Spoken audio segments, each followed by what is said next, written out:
Tema kita kali ini adalah maksimalkan kemampuanmu, ya.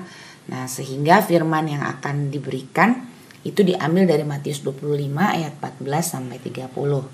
Perumpamaan talenta, ya. Bisa dibaca sendiri di Alkitab masing-masing, tapi intinya nanti adalah ada seorang tuan, dia akan pergi jauh, dia panggil ketiga hambanya, dan ketiga hamba tersebut diberikan 3 jenis jumlah talenta yang berbeda-beda. Ada yang diberi talenta 1, ada yang diberi talenta 2, ada yang diberi talenta 5. Ya. Di sini nih sering aja ada kita punya pemikiran yang kurang tepat. Kita pikir, wah kok yang satu dikasih 5, kok yang satu dikasih 2, yang satu dikasih 1. Nah, rupanya kalau kita lihat-lihat nanti jumlah itu tidak masalah. Yang lebih masalah apakah orang ini bisa setia atau tidak menggunakan talentanya. Nah, ternyata yang 2 dan 5 ini mereka segera pergi untuk mengerjakan talenta ini, ya. Nah, yang satu ini orangnya tuh nggak tekun, dia langsung aja gali lubang dan dia pendam talentanya.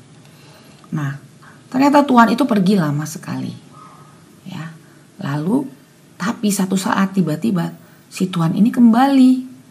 Lalu dia mau tahu talenta-talenta yang dia titipkan ini sudah jadi berapa, gitu. Apa sudah tambah banyak atau belum? Nah, hamba yang pertama dan kedua ini mengembangkan talentanya, ya. Jadi 2 kali lipat. Tuannya senang lihat wajahnya. Tapi yang satu ini dia ketakutan. Waduh, dia enggak kembangkan, dia cuman simpen, dia diam-diam aja. Jadi talentanya tetap segitu-gitu aja. Nah, akhirnya yang mengerjakan talenta, tuannya enggak bedakan antara 5 dan 2. Dia dipuji karena kesetiaannya dalam hal kecil. Maka Tuhan akan menambah. Tuhan tersebut akan menambahkan talentanya. Tapi hamba yang tidak setia, yang tidak mengerjakan talentanya, tidak mengembangkan apa yang dia punya, ya, itu dianggap hamba yang tidak setia dan dia dihukum. Jadi kesimpulan dari firman Tuhan ini, apa isi hati Tuhan yang bisa kita tangkap di sini adalah Tuhan itu senang pada kita kalau kita setia dan tekun, walaupun talenta kita cuma 1, ya. Nah, kalau kita setia dan tekun, Tuhan menambahkan, bahkan kita bisa lebih banyak nantinya daripada yang talentanya 5 atau 2. Oke? Tapi tante, kita kan nggak banyak talentanya, bahkan rasanya nggak ada yang yang menonjol. Nah, ada 3 nanti contoh dari teman-teman yang mengguncang dunia, ya. Ada Nick Vujicic, ada Rick Hoyt dan Dick Hoyt, dan satu lagi Sarah Koiner, ya. Nanti akan dijelaskan lebih detail lagi, tapi tante akan jelaskan sedikit saja di sini. Tapi mereka bisa memberi inspirasi kepada kita. Teman kita Nick Vujicic, dia lahir tanpa tangan dan tanpa kaki. Memang dia tidak ada masalah dalam koordinasi otaknya, tapi tetap saja yang namanya tanpa tangan dan tanpa kaki, ya kan? Nah, dia bisa menjalani hidup ini bersama dengan ayah ibunya yang tidak pernah putus asa. Mereka mengajari dia sejak dia kecil, belajar dan lain-lain, sehingga dia sekarang sarjana, dia memiliki real estate, dia menikah dan punya anak, dan dia menginjil. Wow. Nah, kemudian teman kita yang lain adalah Rick Hoyt. Dia seorang penyandang CP, cerebral palsy, usianya 51 tahun. Dan dia didorong oleh ayahnya yang namanya Dick Hoyt, ya, selama 1031 kali katanya. Ini masih data tante masih 1019. Ternyata dia sudah lari 1031 kali lomba lari. Dan dia didorong oleh ayahnya dan mereka sudah mengikuti 31 kali Boston Marathon yang terkenal itu. Bahkan waktu kemarin bom ada, Mereka ada di situ. Dan sampai ada orang yang mengabadikan mereka dengan patung perunggu yang gede banget.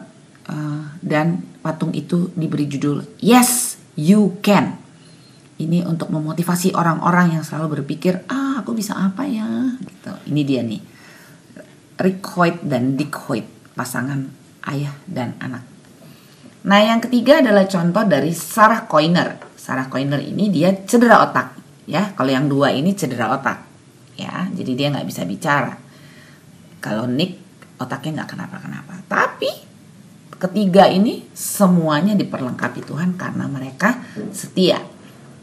Kalau Sarah Koiner ini dia cedera otak dan dia pernah datang ke sebuah persekutuan yang mengajak dia untuk menginjili. Ibunya bingung. Akhirnya mereka melakukan FC, nih kalau bisa lihat pakai tongkat stick di sini ya. Ini komputer. Dan dia sekarang menulis untuk renungan harian Bread of Life. Dan dia menjadi misionaris online, dia menjawab banyak email dan dia punya Twitter. Asik ya? Nah, ketiga teman kita ini, Nick, Dick, dan Sarah, itu tidak kerja sendiri. Itu tadi teman kita ya, 3, Nick, Dick, dan Sarah. Mereka mungkin dikaruniai talenta 1. Tapi di sekitar mereka ada ayah, ibu, ada kakak-kakak, ada adik-adik, ada guru-guru seperti di Kiriakon, ada mbak, ada suster, dan lain-lain yang diberi talenta lebih dari 1. Dan mereka bekerja sama karena mereka mengasihi ketiga orang ini. Dan mereka bisa mengguncang dunia, mereka bisa memberi dampak yang baik kepada masyarakat di sekitarnya untuk terus mencari Tuhan dan menjadi setia. Nah, bagaimana dengan kita? Ya, kita sudah mulai. Gary misalnya. Gary dengan mama, papa, Keisha, tante Unce, ya, Bu Kris dan teman-teman. Semua tantenya Gary, semua neneknya ikut campur. Sehingga mereka bisa membuat sekolah, mereka bisa memajukan banyak orang. Bagaimana dengan kita? Pasti bisa. Jangan lupa, kakak, adik, bapak, ibu, guru, semua yang mempunyai teman istimewa. Lihat, berapa talenta yang kamu punya. Bantu talenta yang 1 ini bisa menjadi ribuan talenta. Selamat melayani dengan setia.